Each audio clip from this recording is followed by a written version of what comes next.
Supreme কোর্টকে কালকে mislead করা হয়েছে, এরা সুপ্রিম কোর্টকে মানছেন না। সুপ্রিম কোর্টে কালকে বলা হয়েছে আমরা সব জায়গাতেই কাজ করছি, শুধু এইটুকু আর বাকি সব জায়গায় কাজ চলছে। সুপ্রিম কোর্টকে মিসলিড করা হয়েছে। সুপ্রিম কোর্ট তারপরেও বলেছিলেন সব জায়গায় কাজ করতে হবে, আর আজকে সব কাজটা বন্ধ করা হয়েছে। এটা আজকে নথিটা সংবাদ মাধ্যমে সামনে চলে আসার পর এখন বলা হচ্ছে যে হ্যাঁ আমাদের সই, কিন্তু আমরা দায়িত্ব নেব না। কেন দায়িত্ব নেবে না? যে জুনিয়র ডক্টরদের সই ছিল, যারা সেদিনকে সই করলেও পরে সেটাকে চেপে গিয়ে অন্য প্রচারে ছিলেন, তাদের কাস্টডিতে নিয়ে জিজ্ঞাসা করা উচিত যে আপনারা তাহলে ওখানে ছিলেন কেন? ডক্টররা এই আরজিকর ইস্যুতে কিছু দাবির কথা বলে আবার কর্মবিরতি তারা শুরু করেছে। তো এখন বিষয় হচ্ছে যে যেখানে মহামান্য সুপ্রিম কোর্ট বলছেন কাজে যোগ দিতে এবং তাদের আইনজীবীরা বলছেন কাজে যোগ দিচ্ছেন, সেখানে এই পূর্ণ কর্মবিরতির ডাক বা ঘোষণা এটা অনভিপ্রেত দুর্ভাগ্যজনক। যেখানে মাননীয় মুখ্যমন্ত্রী বারবার এই সমস্যাগুলি সমাধানের জন্য এগিয়ে এসছেন, যেখানে সুপ্রিম কোর্ট বারবার বলছেন কাজে ফিরতে, সেখানে জুনিয়র ডক্টরদের এই কাজে না ফেরার বিষয়ে দেখুন, পুজো এসে গিয়েছে, উৎসবের মরশুম, ওপাশে বিস্তীর্ণ এলাকায় বন্যা পরিস্থিতি।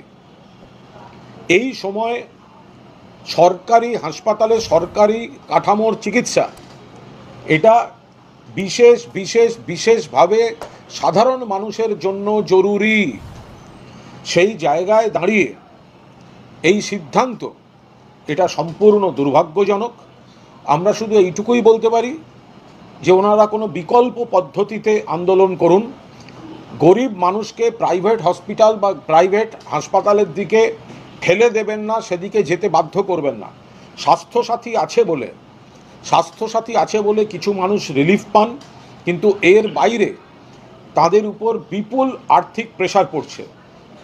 সরকারি ব্যবস্থায় কর্মবিরতি চললে হয়রানি, রোগী ভর্তির অসুবিধা, চিকিৎসার অসুবিধা, মৃত্যুর খবরের আগে এসেছে। যেখানে নিরাপত্তা এবং পরিকাঠামো বাড়ানোর কাজ চলছে, মমতা বন্দ্যোপাধ্যায় সরকার সদর্থক মানসিকতা নিয়ে এগোচ্ছেন, সেখানে এই কর্মবিরতি সম্পূর্ণভাবে দুর্ভাগ্যজনক।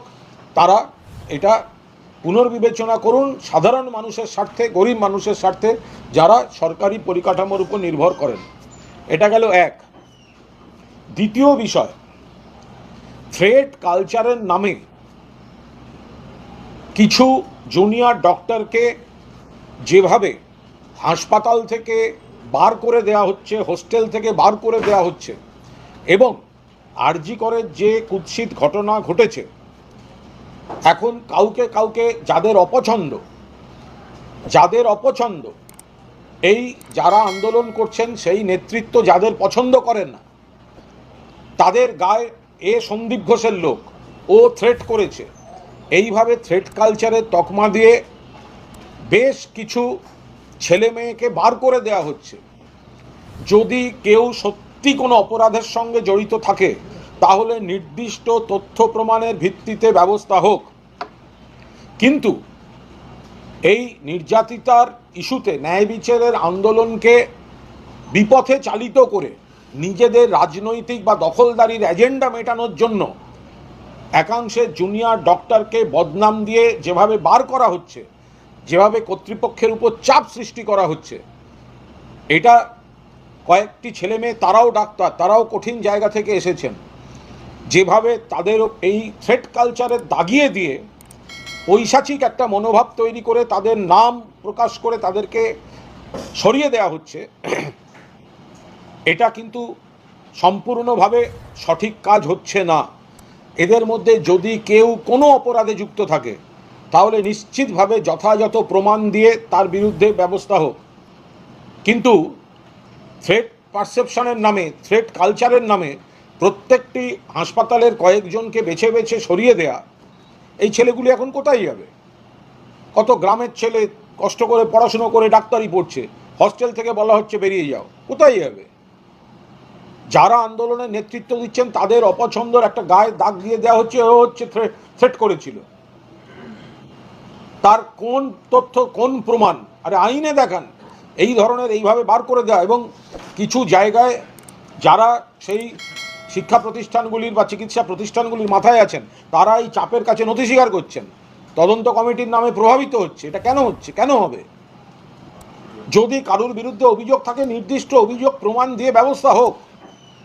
কিন্তু আমরা যদি ওদেরকে সরিয়ে দিতে পারি এই তালে, তাহলে আমরা দখলদারি চালাবো।